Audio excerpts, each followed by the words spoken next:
So this video is basically going to be blasting Cardinal Logistics.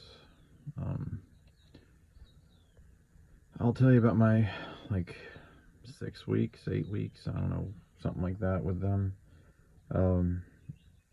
I got hired, I think, back in April, late April, early March. In the hiring process, I told them, hey, I got plans for a vacation in June. You know, it's 2 weeks. It's been planned for 2 years. The whole COVID fucked it up kind of thing. Don't want to cancel it. Me and my girlfriend, family, all gonna do our thing. Okay, totally fine. Good to go. You know, we're not gonna interrupt your vacation. Everything, you know, was fairly okay from the start. I started out nighttime driving. Runs were good. Pay was okay. You know, I was probably bringing in close to 1600 a week net. You know, I switched over to morning home daily just because the nighttime drives are rough. I might start at midnight, might 3 in the morning. You know, some of the runs are, you know, almost a full 11 hours. You know, so it's I'd end up having to, you know, find a way to sleep in a day cab since I was supposed to be home daily. But I'll switch to the home in the morning shift from 7 a.m. to 4 p.m. At the VMC in Memphis. You know, I was mostly doing shuttle work there. And, you know, they might give me 4 shuttles in a day, assigned to me at least. And I might only do 1 or 2, mostly because they're giving away the rest of the shuttles, you know, to other drivers. Which is kind of frustrating because in my head I'm thinking, cool, I'm going to make another $120 or something because they were paying $2 per mile, and I was doing about, you know, 30 or so miles per round trip. You know, so I'm thinking in my head, here's what extra money I'm going to get on top of the hourly I was getting, which was I think $23.50. You know, and then to find out you're only getting an extra, you know, $20 or something, it's kind of shitty. But, you know, I go on my vacation. You know, vacation sucked. Had a lot of family issues, and, you know, my father had got injured and stuff on it, and ended up, you know, having to go to the hospital and everything with him. And because I missed a call from Cardinal, one call, just one call, I called him back an hour later, hour and 2 minutes later. Because I missed that call, they gave away my home daily position. You know, my fleet manager calls me up, or no, I texted him, I think, you know, later that week saying, hey, you know, things are kind of settling down. You know, when can I come back? It's 4th of July weekend. You know, is anything even going on Monday? And he tells me we need to have a long talk before you're allowed to come back. So, you know, I'm thinking, like, I don't know what's up, you know, but all right, you know, okay, let's talk. Let's see what's going on. Well, you know, I give him a call and he proceeds to scream at me about how I'm an unreliable driver and think I control everything because, you know, I'm behind the wheel, and, you know, just nothing but toxic behavior in the end. You know, and I told him, I was like, you know, look, you gave away my position because I didn't pick up the phone. Like, you know, well, I thought you quit. Okay, then I would have told you I quit. You know, if I found somebody better paying, I would have said, hey, someone's better paying. But considering, like, I'm working such a short shift and making, you know, I don't know, I was probably making about 1,300 or so gross, or maybe a little bit more, doing this home daily during the day position. I didn't have any reason to quit. I mean, the trucks aren't that great. You know, the environment, the employees isn't perfect, but, you know, it wasn't toxic in any way. It was just your regular frustrations with most companies that, you know, they're not maintaining certain things. Certain drivers don't take care of the trucks, shit like that. You know, I mean, the biggest gripe I had was that maybe I'd be assigned more trucks in a day and then I didn't, you know, get that money that I was told I was going to get. But, you know, either way, you know, they offered me a yard jockey job that paid significantly less and was, you know, 12 to 14 hour days. And the hours that I was going to be working for that were noon to midnight, and I just told him, I was like, I don't feel good about that. I don't I don't really want to do that. I had my position. Well, I tell him that, and he proceeded to scream at me more, and I just told him I quit. I'm not gonna do it. I'm not gonna put up with that. Well, his manager calls me later that day. Um, kind of begs me to stay. Tries to figure out the whole situation. Plays the whole. Well, I just think this is a misunderstanding. All the while, his tone of voice and stuff over the phone, when you can tell that somebody's just doing the bare minimum and just being like, let's not lose an employee, but I'm still going to side with the person that, and I mean, I get it. My fleet manager's probably been there like 5, 6 years or something, and I've been there, a couple of weeks. I get it. You don't know me. You don't owe me anything. But, you know, if you're losing drivers left and right, it's not usually the driver's fault. Maybe the company's a little low paying or something. You can blame that.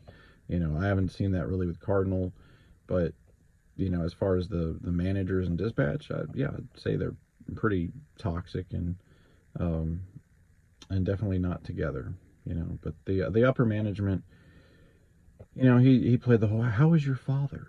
Well, that's the first concern that we have. I know you're not concerned. Like, you don't know my dad. You don't know me. you know.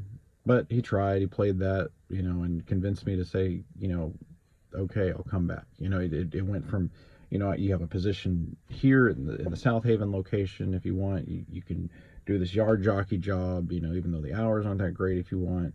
We'll work something out. But he's like, if you want your old position, we'll figure it out. We'll figure it out because it was yours before, and the over the road person they brought in, they didn't give it to them. They're just filling in. That was what I was told. I didn't feel good about it because I just, yeah, the vibe that I got already from the VMC, which was the account that I was on in Memphis. The South Haven, this manager, he was at the AWG. They're both linked. That's where I was doing shuttles from, both back and forth. The whole time I just didn't get a good vibe, but he convinced me to come back to the VMC, that everything would be okay, and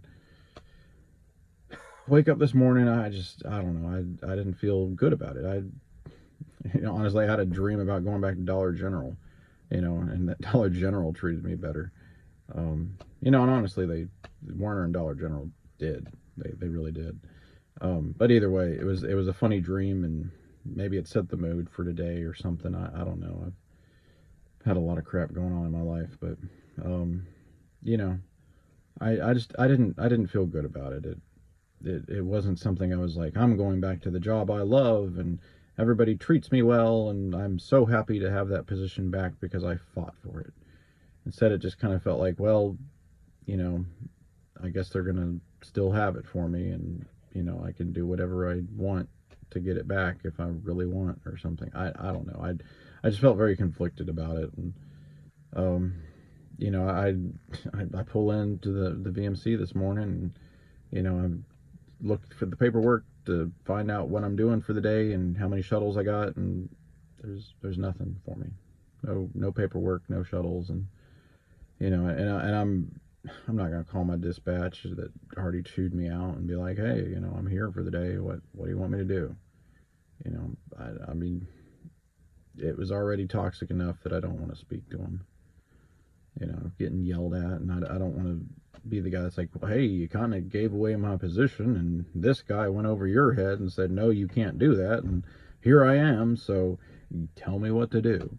And at the same time, like, I don't want to be another one of those drivers that goes up to the shuttle driver and says, hey, give me one of your shuttles, give me your pay. They don't have anything for me. I mean, some people might say, yeah, I'll fight for whatever money I can get. I'll take it from another driver if I can. But, we're all trying to make whatever money we can. And I just couldn't do it. I couldn't do it. And I texted the upper management guy, and I just told him, hey, they didn't have anything for me. And he goes off on me. Well, I don't understand what your problem is. We tried everything we could do to get you a position there, and and we were going to have you run to Kansas City today, and I'm like, I'm home daily. What happened to home daily? What happened to my position being a shuttle driver? It turns into this, like, now I'm going to get this run that's going to keep me out of town for overnight. And I just told him, like, I tried, man. Like, I tried to come back. I did what you told me. But here you obviously surprised me with a run that I don't do. I'm going to be sitting there in a day cab going to Kansas City. um and it just, I don't know. A lot of people would say, well, that's a good run. Well, yeah, but if you're in a day cab, what are you going to do? Sleep in a day cab? Like, they'll put me in a hotel. Last time they did that, they didn't pay for the hotel. um at Cardinal Logistics, honestly, my experience just seems like they're really untogether. The pay might be really good, but I feel like the pay is good because their CSA scores are pretty bad. And I don't know if every manager is toxic or just overstressed or what.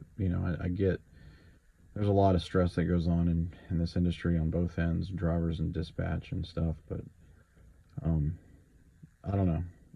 They kind of burned me out just about how JB Hunt did. Um, just with how they treat their drivers. It's, I don't know if I want to do anything in this industry again.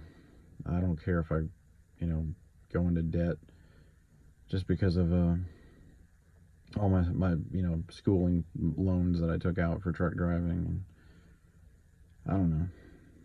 It sucks because this industry is like taking its toll just on my personal life. And, already gone through breakups and shit over being over the road for a year with Werner, and I still don't really have a place to live. And it's not like I'm like blowing all my money or anything. I'm just trying to pay my bills and get by and feel like I got a future. But if you don't feel like you got a company that you can really stand behind and